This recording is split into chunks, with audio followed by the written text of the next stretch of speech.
Bringing you the latest news from Bucks County, this is the Courier Times Update with Rachel Canelli. Good afternoon, everyone. I'm Rachel Canelli reporting from the Courier Times newsroom with your news update for Thursday, March 28th.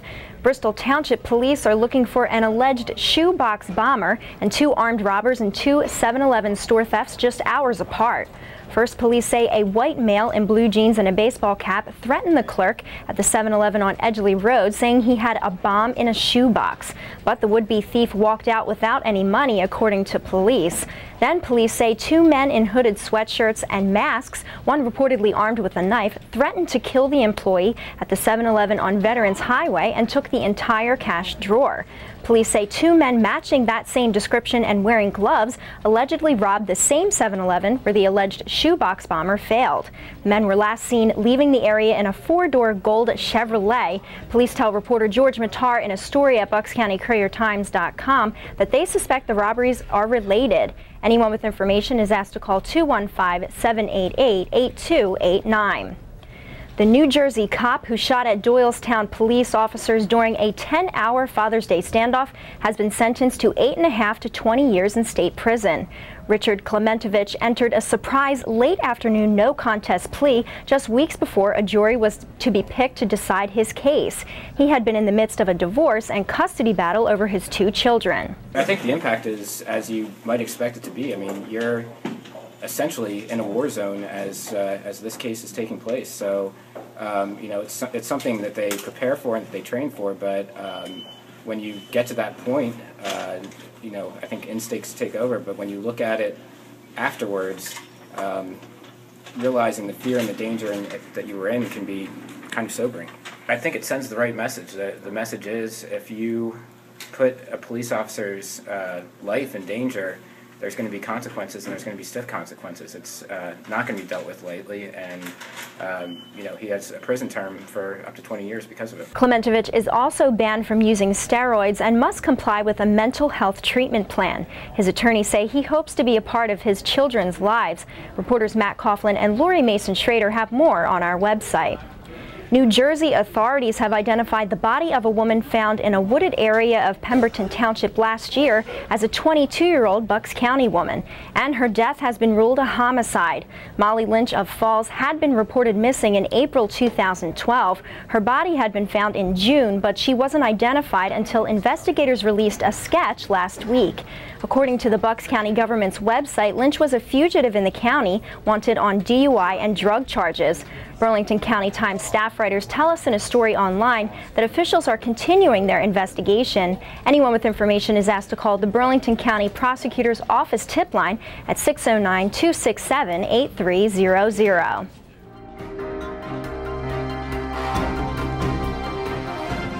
Spring seems like it may finally be slowly making its way to our area. Temperatures will be mild again today with less wind, increasing clouds, and a high near 52. There will be a chance of sprinkles tonight with a low around 33.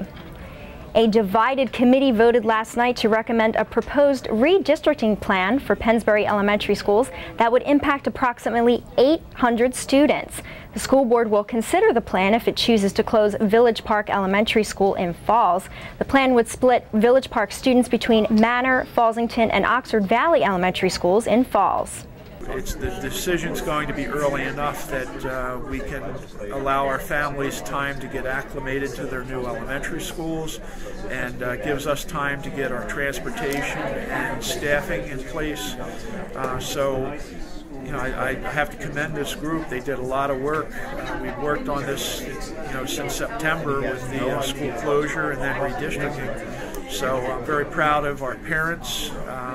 I'm proud of the community that sent us emails and questions and things that challenged us when we made our decisions. But you know, I think we've been very open and transparent with the process, and I'm very proud that our committee will make that final report to the board next Thursday. Committee members will present the proposal to the Pennsbury School Board next week, and the board will vote in early May on whether to close the school. Joan Hellier has the breakdown of the redistricting plan at buckscountycouriertimes.com. Quick response or QR codes are popping up in an unexpected place, gravestones. Reporter Kimberly Flanders talked to a Bucks County company that's trying to help families keep their loved ones alive through digital photos, videos, and information. We came up with the idea because we had several family members pass away in a relatively short time, and we were looking for a way to memorialize them. We also have a young daughter, and we thought it'd be a great idea for her to be able to be at a grave site and, with today's technology and a smartphone, scan it and learn about her relatives. When you scan it, it goes directly to your memorial website. So it doesn't, it's very simple. It comes up in a couple seconds. You just scan it and it pops right up to your website, and you get pictures and video and a whole, biography of the person's life. And you can constantly change it and add to it too. It's not like once you do it, it's not done. We can constantly redo it and add new pictures and more information. It can constantly be updated, and it's a lifetime service. You can see Kimberly's full report on our website. Catholics all across our region today are recognizing Holy Thursday, and to get ready for that, members of Trinity Lutheran Church in Quakertown presented their portrayal of Leonardo da Vinci's Last Supper last night. The men studied scripture for the last 9 weeks for the event, which has been a tradition for 13 years. Photographer Rick Kinsel has that video online.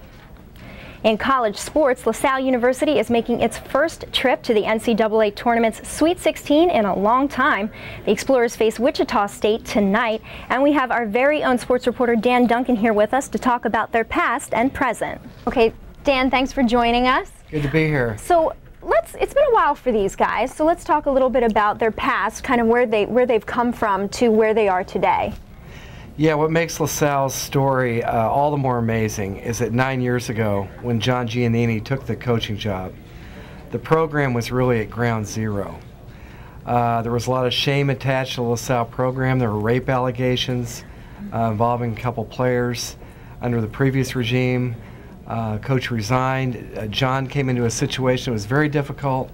LaSalle's basketball fortunes had been down for quite some time. It was not the most appealing place. So it has taken a long time to rebuild. He's done a remarkable job. He has really reestablished connections with Philadelphia players and made that a desirable place for them. And it's reflected in their roster now. They're led by 4 guards primarily with Philadelphia roots. And now they've become a national story. And, this thing was building, but it took a lot of time.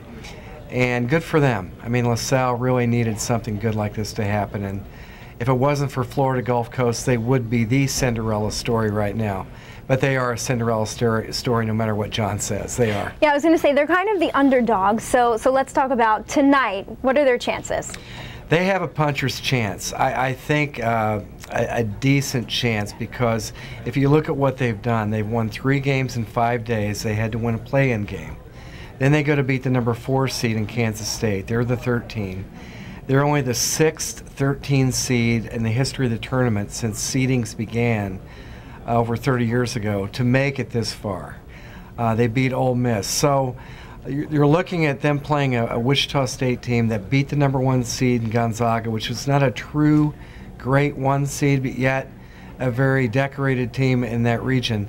Wichita State, unfortunately, LaSalle's weakness plays right into Wichita State's strength, which is rebounding. LaSalle's a bit undersized, but the good news is yesterday they found out that their 7-foot center, Steve Zach, who had been out for a couple weeks with a foot injury, is back, and that's huge because they're really going to need him to battle inside. I think they're very difficult to guard, and they will change Wichita State's game plan because their guards are so difficult to deal with. So I think they can negate that rebounding thing and make a real game of it tonight. Well, like with all games in the tournament, I guess we'll have to wait and see what happens. I'm sure everybody's really looking forward to it. People will be staying up late. It's about a 10:40 tip, but I'm sure everybody's going to be up late watching that here in Philly and on the East Coast. Okay. Well, Dan, thanks again for joining us. Enjoyed it. Thanks. We'll have an update on that story tonight at BucksCountyCourierTimes.com.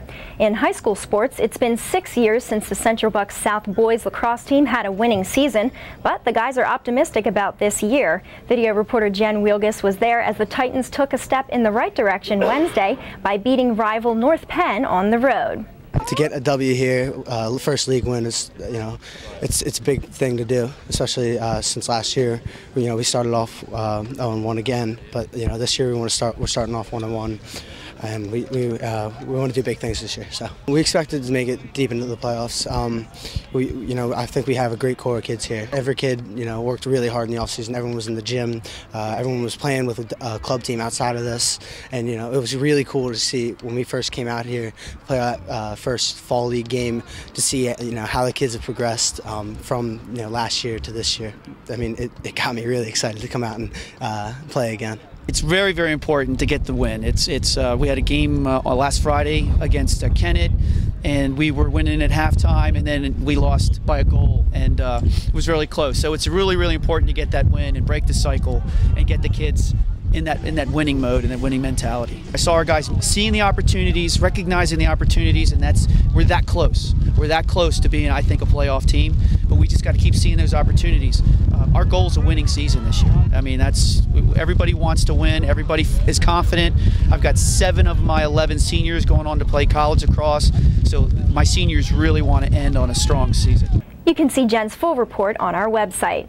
We'll also have all the scores from Council Rock South and William Tennett's boys volleyball match, as well as Council Rock North and Pennsbury and Palisades and Central Bucks West softball games. You can check out all of those stories online. Now here's a look at what we're working on in the newsroom. A convicted serial child molester and tattoo artist is asking a Bucks County judge to reconsider his record-breaking 494-year prison sentence. Courts reporter Lori Mason-Schrader will find out what the judge says. A big Wawa with a gas station is being planned at the corner of New Falls and Wistar Roads. That's right near Conwell, Egan, and Bucks County Technical High Schools, where Levittown meets Fairless Hills, and reporter Danny Adler will have all the details. And finally, one of only a few copies of the Shroud of Turin lands in a church right here in Bucks County, and our very own video reporter Alex Finney will be there covering. Keep checking BucksCountyCourierTimes.com for all of these stories and the latest local news. I'm Rachel Canelli. Thanks for watching and have a good day.